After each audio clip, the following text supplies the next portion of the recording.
Friction logging is a practice that can be used to track and improve on issues that users experience while using a product. The goal of any friction log is to make a product better for everyone involved. End users get a product that delivers more value, more directly, and the team building the product gets a more attached, happier user base and a growth team that has an easier time showing value to potential customers. This video will serve as an inside look at how we identify and document friction to build better products at ScaleMath, with the intention of making it possible for you to take that process and apply it to your organization. And beyond that, it also serves as the introduction to Friction Log, an ongoing series in which we will walk you through how we identify and document friction through a combination of focused and exploratory sessions we conduct on real-world products. So, without further ado, let's dive in. Starting off with the components of a friction log at ScaleMath.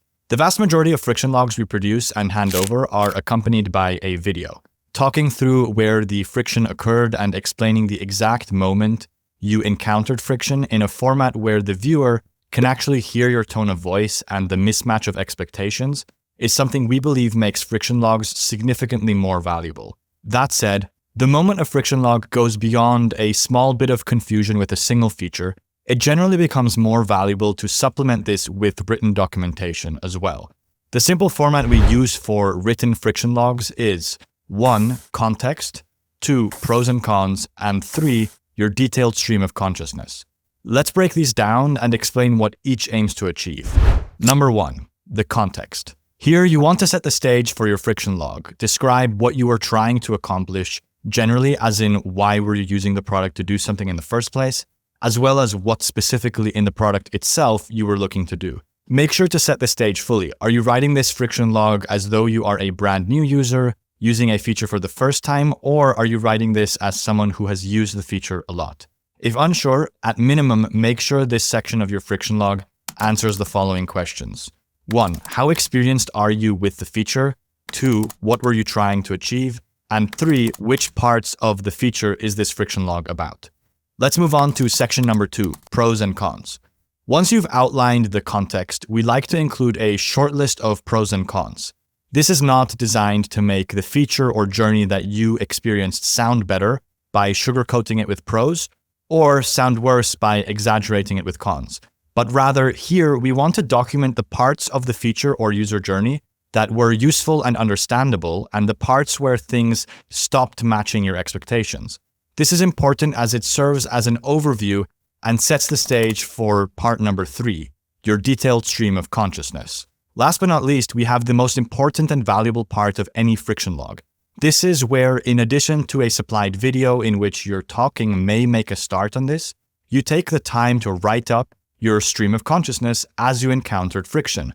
This section does not need to follow a specific format. You should simply write it with the objective of taking someone else through your experience trying to use the feature. Include whatever you feel is useful. Screenshots, additional supplementary video recordings, videos of other products that are relevant, and maybe handle this in a way you would have felt is suitable. Anything that will help the person that receives the friction log to perceive your experience with the product and be able to convert that into an improvement that is shippable is fair game. Alright, so now that we have the general format and structure for friction logs out of the way, let me talk through some additional things that make for a great friction log. Number 1, make the journey clear. It may seem as though this goes without saying, but I've seen a fair share of friction logs that don't do nearly enough to make it clear what journey the user is taking and what they attempted along the way.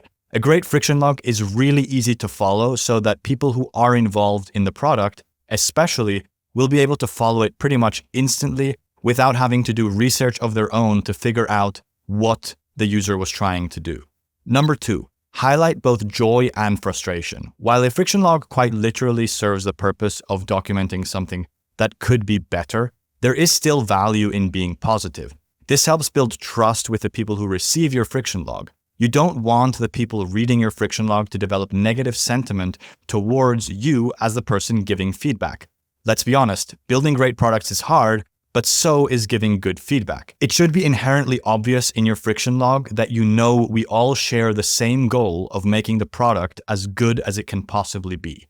Number 3, describe friction objectively. This ties in with number 2 and is where emotional intelligence and practice comes in.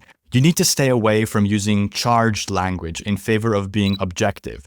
Something like, I got confused between doing this and then went back to the docs page to look for what I miss, is a little bit more helpful than, I waited for a while for this to reload, and it just didn't work, so it's bad. Use your best judgment, putting yourself in the shoes of others reading your friction log. If you were the one building the product in this case, would you appreciate feedback in the format that you're giving it? And number 4, share your feedback. Instead of just filing this as a bug report, share friction logs openly in your organization so others can get involved. While a friction log may focus on a specific issue with a feature, it encourages a conversation with others who may have been affected by the same issue, had the same frustration, and may therefore have additional things that they want to contribute as improvement suggestions before this is moved onwards for development. And in some cases, it's possible that others may disagree with your perspective, which is a good thing. Your product is hopefully used by more than just one type of user and person. And you as a team need to work on building something together that's loved by people that fit all the different profiles, technical, non-technical, whoever your product is really designed to be used by. Looking for input from a team that's worked with category-leading software companies, possibly just like yours? We're here and always happy to help. Please feel free to land in my inbox anytime. I'm reachable at alex@scalemath.com. And if you enjoyed this as much as I did, don't forget to like and subscribe, and I'll see you in the next one.